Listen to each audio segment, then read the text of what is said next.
Hey, Picasso's freestyle. Let's do it.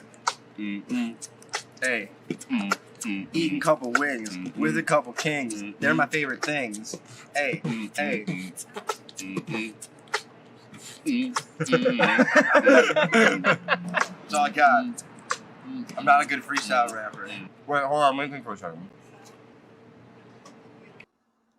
Folks, welcome back. It's Thursday night, aka Friday Junior, but we are going to get into it. It's not hump day, but you know what it is. It's WTW. It's What's, TrainWreck, WaTching. And unless you've been hiding under a rock, you've been watching us for the last almost 3 months now, breaking down Marvel's What If, the Watcher, constantly looking into different dimensions and seeing what would happen under different circumstances in these Marvel universes. And it all culminated in episode 9. So let's get, you might as well call Danny Tanner or Uncle Joey, have him cut it out, because we are back to having a full house. We've got the Majka Man, Jake Majka. We've got CASALI Files, Joe CASALI. Gentlemen, how are we doing this Thursday night? The weekend's almost here, but What If Season 1 in the books?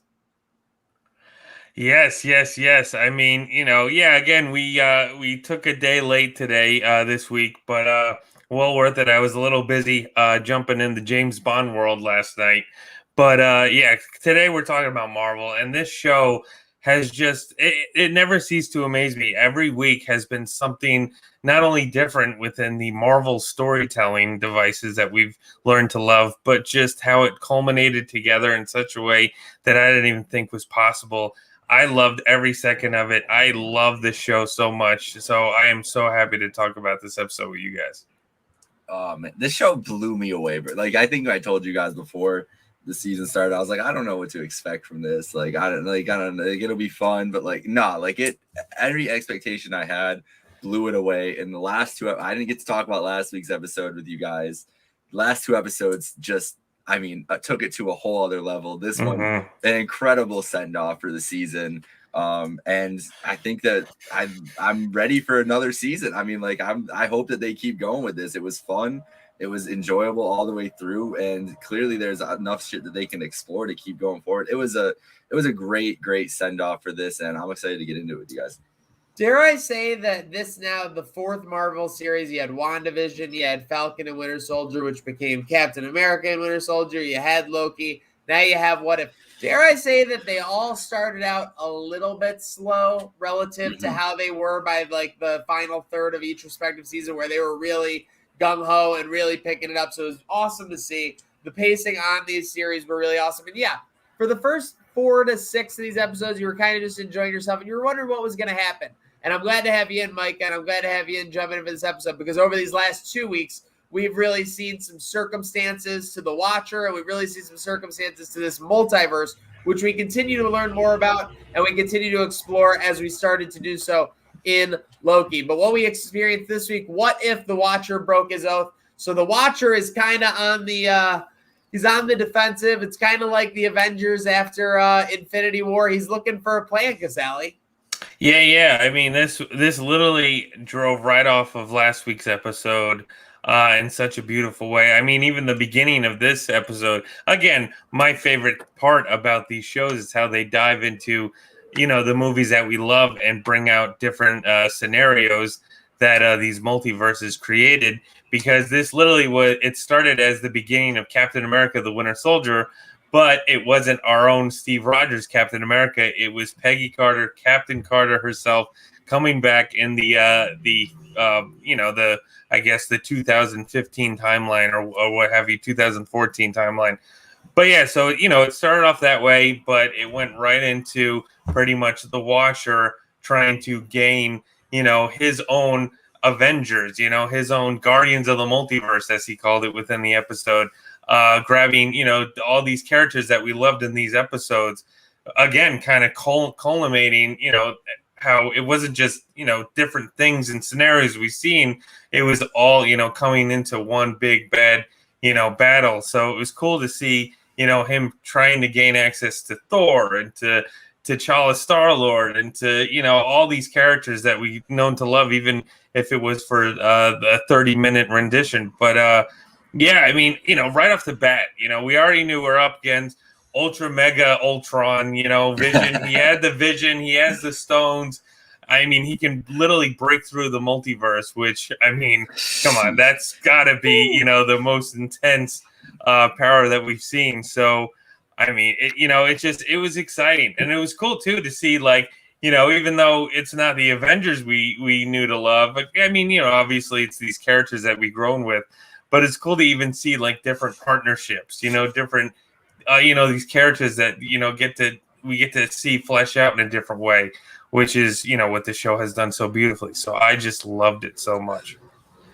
Yeah, so I didn't get to touch on it last week, but seeing the Watcher get interrupted by Ultron was like, what, as a Marvel comics fan, I was the most shook I've ever been watching a TV show in my life. I was like, yo, there's no way and then he found him, starts beating his ass. I was like, yo, I was shook, like legitimately shook. So it was very fun to see like the Watcher with his, I mean, kind of like a desperation play, kind of like what you just said with when our boy Nick Fury put the Avengers together with his desperation play. It was the same damn thing. Like he didn't really have another option to go forward with it. And I really wasn't expecting, I don't know what I was expecting, but I did not expect to see like Killmonger with this group either, which I guess he's pretty much right away in there. But even like having a guy like him where it's like, oh, this guy's a loose cannon. Like nobody else knows that he's a loose cannon, but he's a loose cannon. Like throwing that little wrinkle in there too, building that team out like that. It was just a great way to kind of obviously bring everything together. Like that was the whole, they knew what they were doing.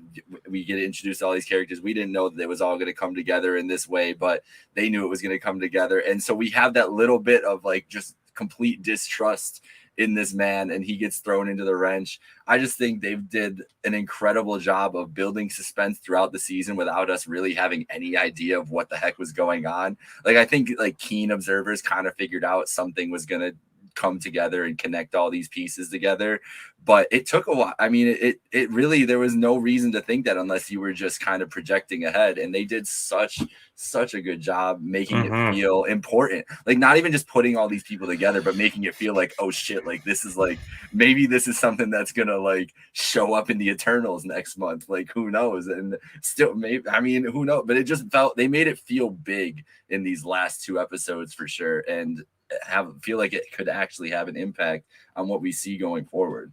Yeah.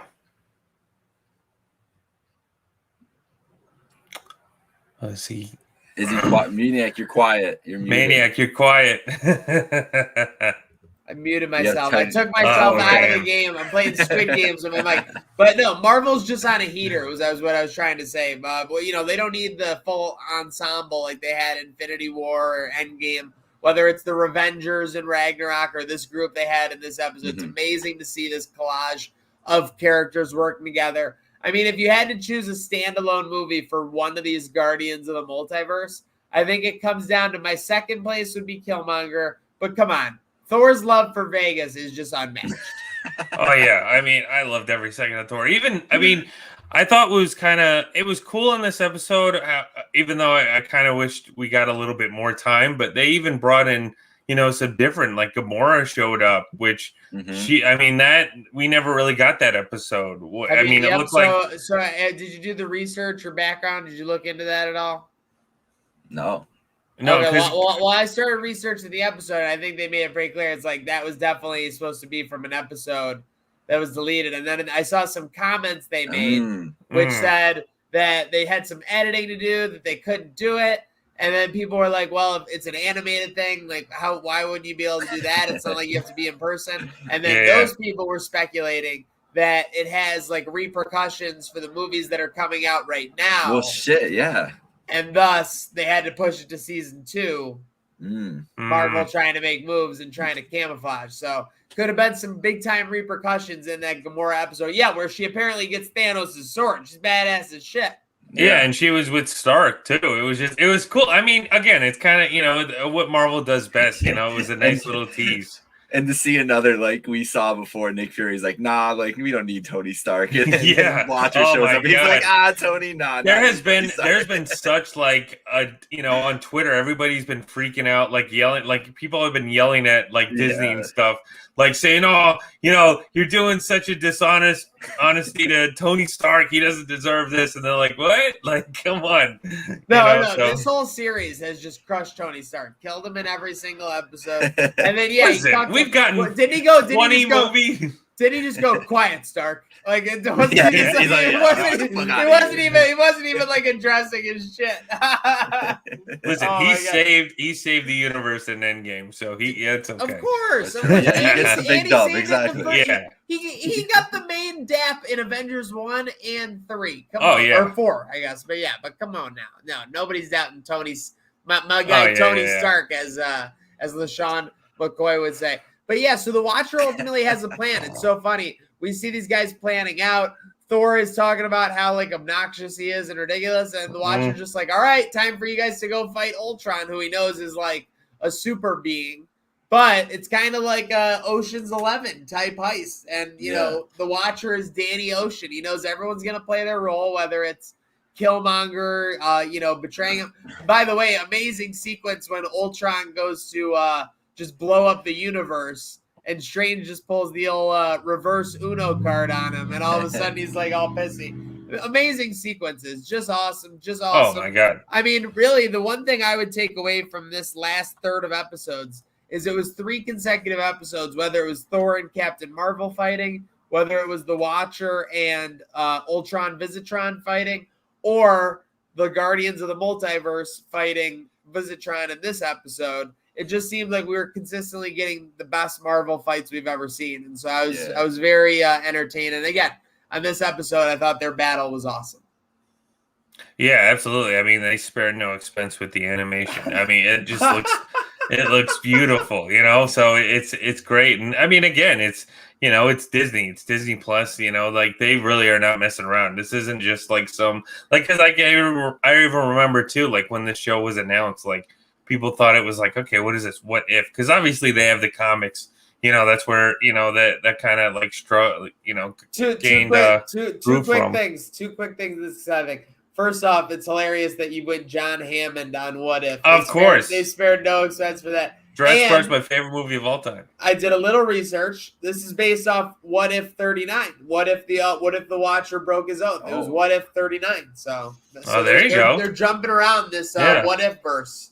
Mm-hmm. Well, no, and that's great. I mean, again, I love so much how everything came together. I mean, it pretty much was kind of like phase 1 of the movies, how, they had their own stories and then everything came together in the Avengers. And I mean, even the Watcher's general plan, was just beautiful because, obviously that was his big, thing where he had it was set up in the last episode where his oath was not to intervene. I mean, he kind of like, made it clear within the episodes when he was talking to Strange or whatnot, whoever broke the fourth wall.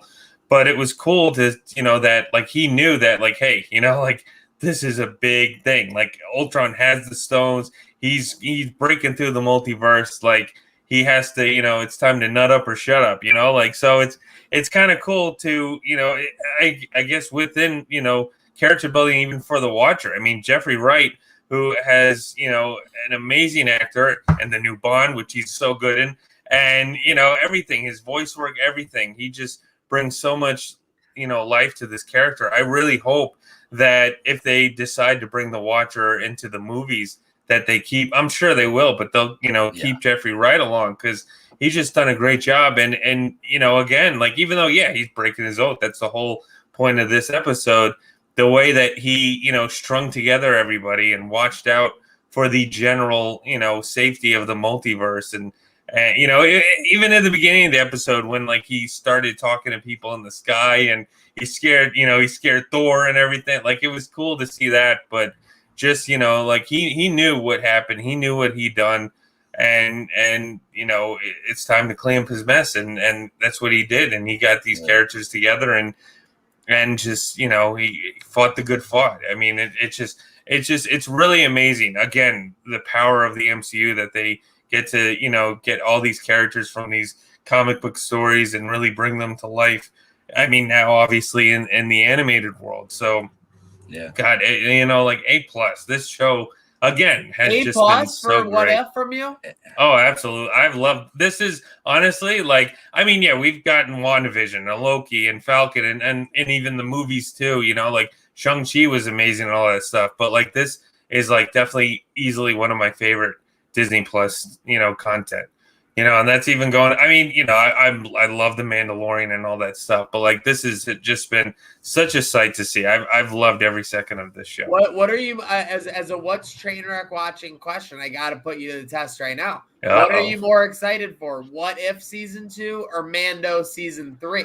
That's that's a very toughie. I mean, I love You were Marvel. talking a big game. Listen, I love Marvel, but Star Wars is my Yeah, true this baby, and I can't Mando, wait for we all Mando can't season wait to 3. see Mando Mando's back to different, being- bro. Hey, Nah, man, Mando's it different. hits different. It's time for Mando to get back after that I bag. can't talk baby. against Baby Yoda because I need Baby Yoda in my life at all times. For sure. 100%. Okay. Micah, thoughts? I was gonna say when you were ranking like the Disney Plus shows, I was putting it through my head. Like Mando is definitely top tier up there, but What If is right there. What If is and What If is above What If is above Loki and Falcon and Winter Soldier for me at this point too, because here's the thing. I said earlier, like I didn't know what to expect from this, but I'm like the biggest animated. Like I love, like I'm not like an anime guy, but like cartoons. Like you could catch me watching like the Amazing Spider-Man. I'll be watching that tonight, probably before bed, or the X-Men show, or Old Adventures of Batman stuff. Like so, I love like comic animated stuff. It just looks better. So I don't know why I doubted it, but this show, like it was like the best of the best version you could ask for any of those shows, right? Like that's the fight scenes, everything like looked so crisp, looked amazing. But the thing that I really loved, especially about this episode and the last couple ones, is I really was, when Age of Ultron was coming out, was super excited. Ultron's an incredible character, and I just don't. They sold him as a threat.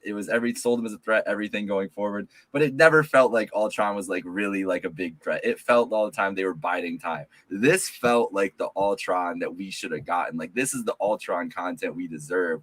I mean, obviously getting the stones and everything is not. I'm not familiar if he's ever had the stones at some point in some comic story, something. I'm sure he's messed around with them or something in some arc of something.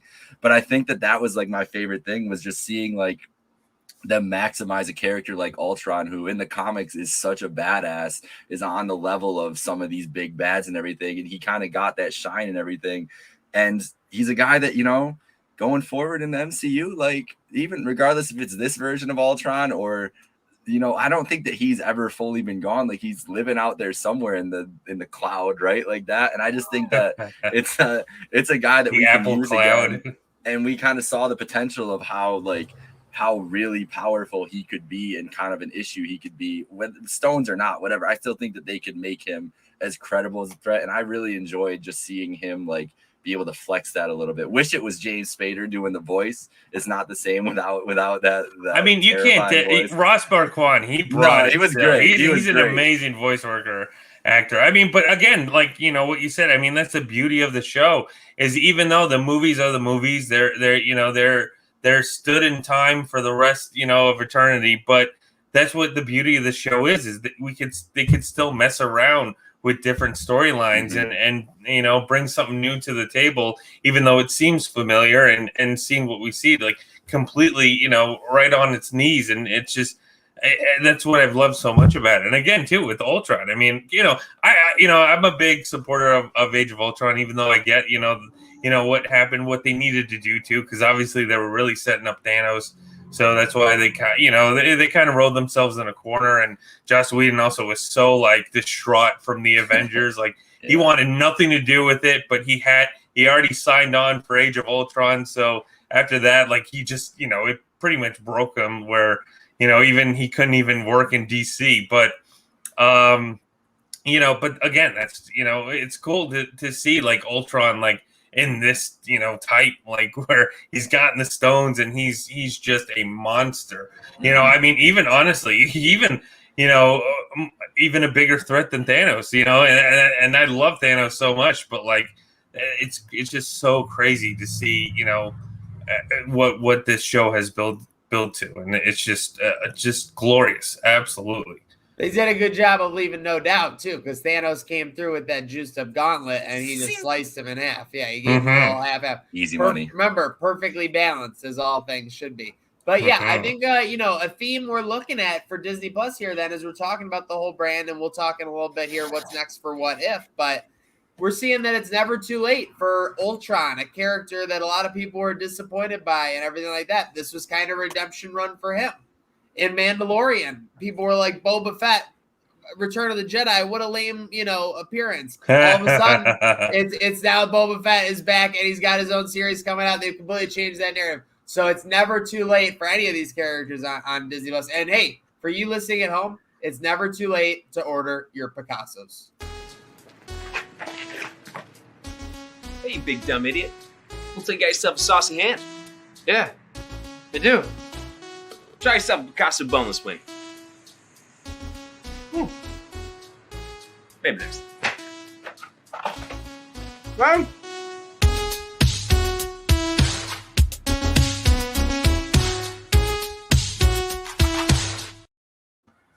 For all the best deals on the best pizza, go to Picasso'sPizza.net. So Ultron ultimately vanquished.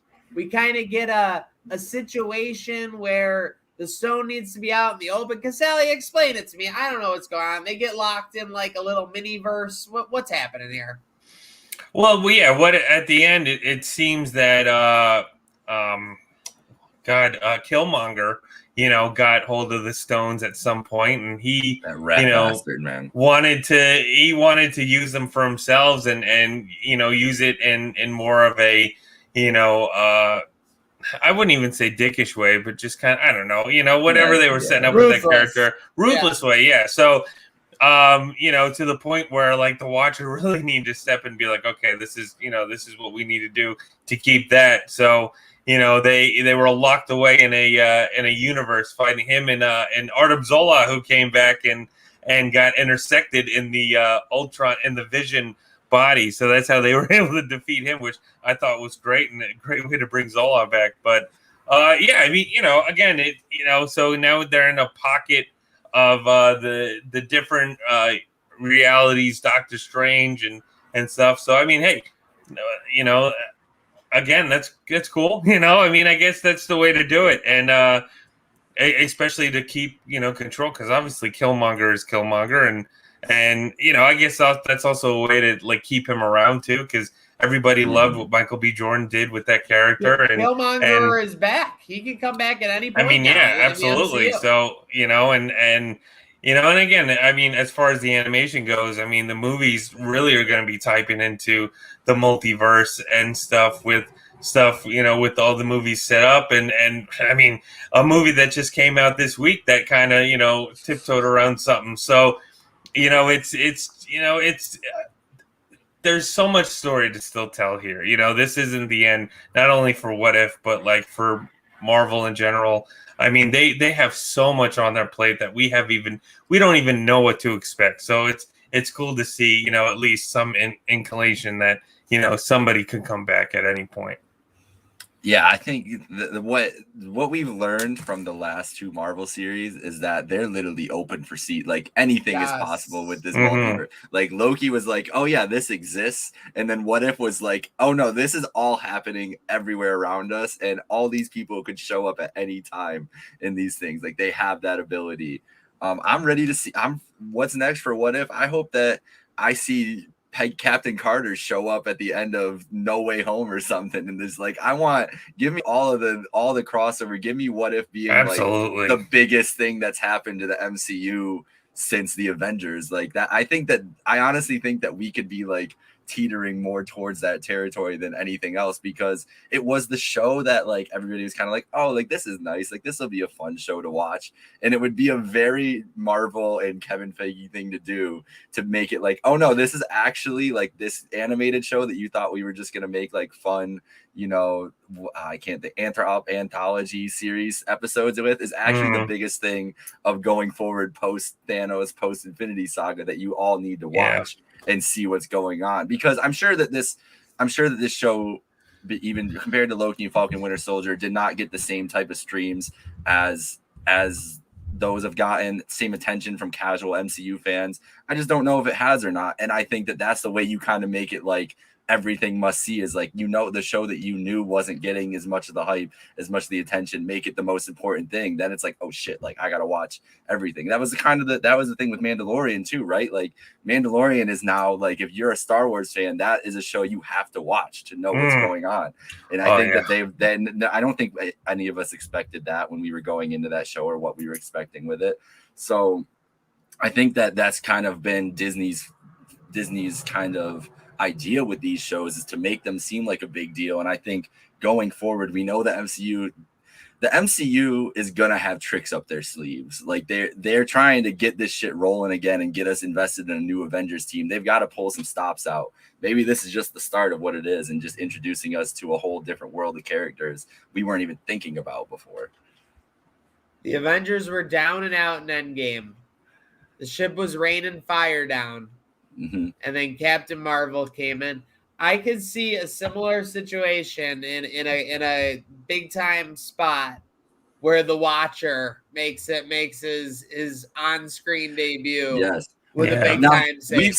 We've seen the Watchers or whatever his beings are. What movie was it? Galaxy, Guardians of the Galaxy. Yeah, when he's up there with Stan Lee. So we've seen them pop up and doing just chilling, whatever. Absolutely, but yeah, coming in and making a play now for sure. And I agree with it 100%. You like you said, they might just do it out of spite, just to be like everything in the MCU is like canon.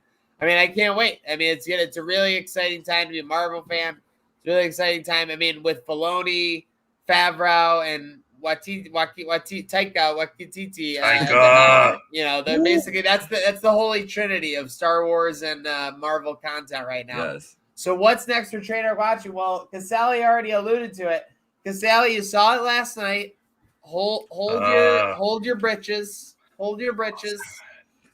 Spoiler free. It's no time. Thoughts on No Time to Die. Okay, spoiler free. God, this movie was just spectacular. I loved every second of it.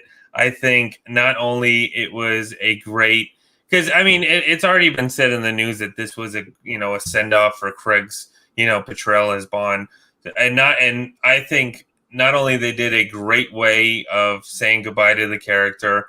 And saying goodbye to Craig, what he's done since Casino Royale in 2006, and he's been one of my favorite Bonds.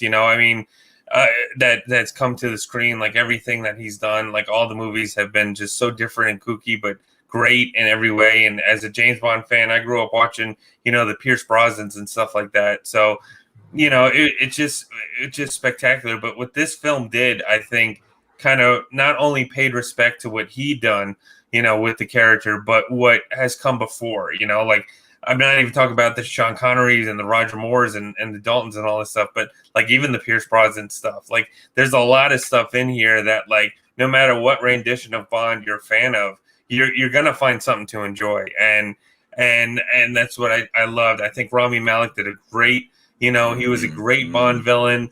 I think, and there was some things, again, like spoiler free, I don't want to get into it, but there was some things that it seemed that this film was alluding to, kind of getting to like a PC friendly world, but the way that they actually, this is Craig's movie. Like he was perfect.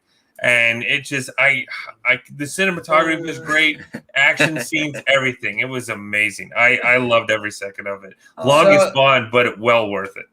So, I mean, we could ask a couple yes or no questions, but so you would say that Rami Malek knocked it out of the park as a villain, where he's in the upper tier of the villains that Craig has faced. Yeah, absolutely. Okay, because that's pretty high praise. And you're talking about Waltz, you're talking about Bardem. Again, I mean, Nicholson. And I'm not taking away, like, obviously, you're not. You're just praising. I'm just making sure because we don't have anything next week, so we're going to be judging this take from you, CASALI. What's Mike and I say? Yeah, I think if you like, it depends on what kind of Bond villains you like too. Like the movies, they kind of set, they brought, Bond grounded. He was a lot more like. You know, it wasn't like all the fantastical stuff that we got in the previous movies. This one kind of did teeter into that, but again, I'm a fan of that stuff because Bond has always been campy and stuff like that in ways, you know. Yeah, so you need some ridiculousness. you do, and I think what they do in this film, it does great. Brosnan was doing all kinds of ridiculous shit. Oh yeah, he was. Like he was out of the world. the surfing and Die Another Day. Like, it was all ridiculous. Yeah. Like Craig, you're right. Craig did a good job of making it like a real human. Like James Bond was actually a human. Like he was an emotional guy. Like, you know, he had like trauma. Like, you know, he had tough times dealing with things. And yeah, he just like his body wore like the pain that he had. So yeah, he's done a really good job. So I'm looking forward to it. I will say, just as his pattern is gone, I loved Casino Royale. Quantum of Solace was like the most forgettable movie I've ever seen. Literally the most forgettable movie I've ever seen. Skyfall was great. Incredible. Great bounce back. Right back up. And then Spectre was a little bit of down. like Spectre was like when you go to a really good restaurant and you get an average meal. It's totally watchable. It's an okay movie. But like you had Waltz, you had Batista, you had like you were coming off of Skyfall, which was so hot, and like Craig was back. Bond could have done anything. So this is going to be really big for what his Bond legacy is. So it sounds like you are approving, and it sounds like you're putting your stamp of approval on it. So I'm very interested to see what everyone wants to say and what I think. Or what do you think, Mike, on my takes on those four? No, I think that's pretty much where I'm at. I'm not as like I love Casino Royale, but I love the ridiculousness a little bit more, Bond. So that's why Skyfall and Spectre like probably rank a little higher for me. But Skyfall was top tier. Like Skyfall is just incredible. Skyfall was everything you want from like an event movie. Skyfall is everything you want from a Bond movie. Like that's my top tier. So yeah, I'm pretty aligned with you. Casino Royale is definitely the most grounded. Like you guys talking about the grounded Craig character. So that it just didn't. It was like weird for me when I first watched that movie because I was like, this is a James Bond. Like, what are we doing? And then they were kind of pissing they were pissing on the theatrics of it. Basically. Yeah, they were like, no, like this dude's just a normal ass dude. Yeah. And there was a lot of slowness to it too, which, you know, it kind of like, again, I love Casino Royale to death, but you know, there was a lot of, you know, when it got to the casino stuff and stuff. Well, and another thing, well, there were so many other factors in play just besides Bond versus the villain, which you had grown so used to with Brosnan. You had like the U.S. wanting to get in on it. You had Bond working the other, and then the biggest thing was that you had the villain basically having like a huge problem on the side. That like you'd never seen that in any of the Brosnan ones. It was always Brosnan versus the villain, like, but it was crazy. Yeah. So yeah, I'm very much looking forward to seeing Malik. I loved Malik and Mr. Robot. Loved him as Freddie Mercury. He was amazing. Loved him as Freddie Mercury for sure. So super excited about that. And yeah, we got a lot on the horizon, Jen. So maybe we'll have a episode early next week. We got a busy weekend. We got UB and Kent State as well as Fury Wilder 3.